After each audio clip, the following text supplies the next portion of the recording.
fusah tu tidak. Jadi di Fatani ni Ambon sebenarnya ada kepelak ke tu yang Allah Subhanahu Wa Taala berilah, bukan ke mana dak. Jadi jarang sangat orang ngaji Azhar nak keluar jadi bermanhaj salaf. Golek kenya Azhar ni terkadang kita pergi mazhab salah dah daripada perlih dah sendiri pun terkadang tukar sana. Ya sebab kesamaran syubhat-syubhat tu sangat berat. Di dalam jamiah tu doktor-doktor je ketuk tiap-tiap hari lah, tiap-tiap kali madah dia tu sok berbagai-bagai daripada syubhat-syubhat yang masuk di dalam kepala otak anak-anak kita. Walaupun begitu, saya ni sebelum daripada pergi ke sana azam di dalam hati kerana kita ni belajar manhaj salaf ni dengan Fadilatul Doktor Ismail Lutfi dan Fadilatul Doktor Jihad Muhammad Tanjung alaihi rahmatullah dan lain-lain lagi daripada asatizah-asatizah yang ada di atas manhaj salaf. Dan mereka tadi itu dia tanamkan satu perkara ya kepada saya ni sebagai kita nak kongsi di sini, iaitu ayat daripada Al-Quran surah At-Taubah. Allah Jalla Jalaluhu telah firman, وَمَا كَانَ الْمُؤْمِنُونَ لِيَنْفِرُوا كَافَّةً فَلَوْلَا نَفَرَ مِنْ كُلِّ فِرْقَةٍ مِنْهُمْ طَائِفَةٌ لِيَتَفَقَّهُوا فِي الدِّينِ وَلِيُنْذِرُوا قَوْمَهُمْ إِذَا رَجَعُوا إِلَيْهِمْ لَعَلَّهُمْ يَحْذَرُونَ.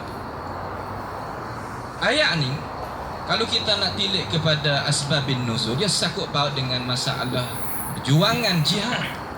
Maka nak keluar belaka tiap-tiap kabilah ni, maka nak satu tangan belaka dengan Nabi kita Muhammad sallallahu alaihi wasallam.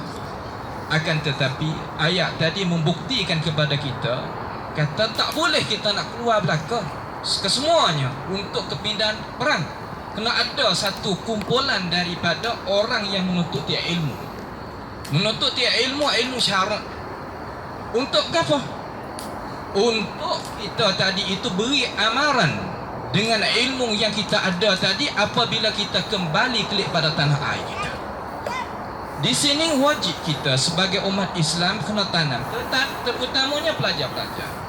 Guru kami di sini, asatizah-asatizah yang ada di atas ini, mereka telah mencontohi. Kalau di Fatani, kita nampak dengan cara jelas.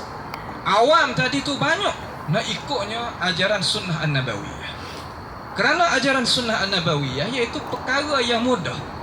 Sama ada masalah pegangan, sama ada masalah al-ibadah, masalah muamalat dan sebagainya mudah. Akan tetapi ada cabaran-cabaran di hadapannya kerana ada pihak-pihak yang tertentu untuk mempertahankan cara-cara mikir mereka. Mereka tidak guna dalil yang lain. Kita sebagai pelajar kita kena ingat, amat nak tambah di sini. Kalaulah kita pernah dengar, kita sebagaimana Dr. Ruzaimi kata tadi, kalau kita nak buat kertas hijau pasti kena ada nota kaki, kena ada tahrir masail, kena ni banyak perkara yang kita kena wakafkan diri kita di atas meja beberapa jam untuk nak mengisikan kandungan ilmu pengetahuan yang kita nak sebarkan kepada masyarakat. Akan tetapi sebaliknya, mereka yang nak mempertahankan perkara tersebut ni amat berjumpa dengan diri sendiri. Mereka tidak guna nas yang ada di dalam Al-Quran ataupun ada dalam hadis, ada di dalam pendapat-pendapat perkataan-perkataan alim ulama kita di atas wajah yang ulama itu bawa datang, di atas wajah yang Allah Ta'ala bawa datang, Rasulullah SAW bawa datang. Mereka ada satu hujah lagi yang kita sebagai pelajar kena faham benar-benar di sini, iaitu al-hujjah sin wad dal. Pernah dengar al-hujjah sin wad dal? Kalau masa pertanding ni pusing-pusing ketak dah. Untuk nak jagakan maslahat mereka pusingkan ayat Al-Quran, pusing faham kan? Mana kata putar balik ayat Al-Quran ataupun hadis Nabi ataupun pendapat-pendapat ulama. Sebab itulah kita sebagai pelajar, Allah Jalla Jalaluhu telah buat perjanjian dengan kita. Wa idh akhadallahu mitsaqal ladzina utul kitaba latubayyinunnahu lin-nasi wa la taktumunah. Allah Taala ni ambil berjanji dengan kita orang ngaji agama ni supaya kita menyatakan hukuman Allah Taala kepada umat masyarakat. La yakhafuna lawmata laim. Pasti apabila kita berjalan belakang Nabi kita Muhammad sallallahu alaihi wasallam, kita akan kena seumpama Nabi kita kena. Allah Ta'ala menerangkan masalah ini dalam Al-Quran. Walaqad na'lamu annaka yadhiqu sadruka bima yaqulun. Sesungguhnya kami mengetahui kecil hati Nabi dengan sebab mereka itu kata terhadap Nabi kita Muhammad sallallahu alaihi wasallam. Kita apabila jadi pendakwah, terkadang kita tak tahan dengan perkara tersebut. Walaupun kita semayang malam, hari hitam dahi, akan tetapi apabila kita turun sungguh di dalam medan, kita menusuk ke pokok-pokok. Ini tak boleh. Cuma cara kita nak dakwah sebagaimana Dr. Arif kita katalah, bitadarruj, sikit-sikit.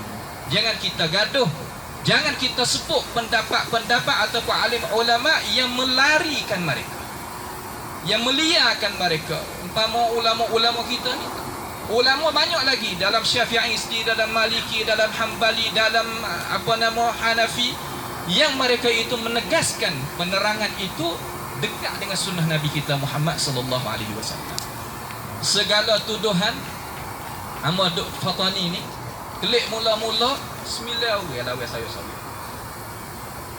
Tapi saya tegakkan di atas dasar yang kita belajar, kita kupas satu-satu. Sehingga ramai mereka-mereka yang nampak dengan aliran ataupun jalanan yang kita nak jalan di sini. Akan tetapi jadi sedihnya Ustaz Rizal, Dr. Ruzaimi, saya jumpa sendiri terkadang orang sunnah kita, maaflah kita sebut Pak Ahmad jumpa anak tadi tu mengaji luar negara, ngaji Madinah, ngaji di Urdun, ngaji di Mesir, ada hemah untuk mempertahankan akan maruah jalanan yang dijalankan oleh Nabi kita Muhammad sallallahu alaihi wasallam, sama ada bab pegangan, masalah amal ibadat dan sebagainya. Akan tetapi ibu, bapa yang faham juga sunnah, larang anak-anak mereka jangan campur tangan dalam masalah ini. Kerana apabila campur tangan dalam masalah ini, kita akan payah nak duduk dalam masyarakat. Kita tak akan disanyungi, kita tak itu, tak ini. Terkadang anak tak akan dengan itu, makna kata taknya terima akan itu huraian. Sehingga mereka masih nak anak terbeti daripada nak mempertahankan dakwah sunnah. Ini tak layak. Kita sebagai umat Islam, umat Nabi kita alaihi salatu wassalam, tetap mulai jalannya sunnah kita ni ialah jalannya yang ditinggalkan oleh Nabi kita Muhammad sallallahu alaihi wasallam. Dan tidak ada harga apa-apa kita mengaji agama kalau kita tak sebab perkara tadi itu kepada umat masyarakat. Kita pula akan jadi masalah dengan mereka apabila kita nak masuk syurga Islam. Dengan sebab itu di Fatani ini kita boleh tengok banyak perkara lah. Akan tetapi sekarang lalan ini kita berdepan dengan ahli-ahli kalam yang mereka tadi itu memberikan keputusan kata barang siapa ikutnya Al-Quran wa Sunnah di atas apa yang Allah Ta'ala menyata, nasihat sesat ataupun kufur. Ini jabaran yang besar sekali. Kita sebagai umat Islam kena hurai klik semula benda-benda ni supaya umat tadi itu tak jadi menyeleweng daripada jalanan yang Nabi kita Muhammad sallallahu alaihi wasallam tinggalkan. Sekadar itulah, maaf kepada asatizah kita yang maha mulia yang kita boleh kongsikan di sini.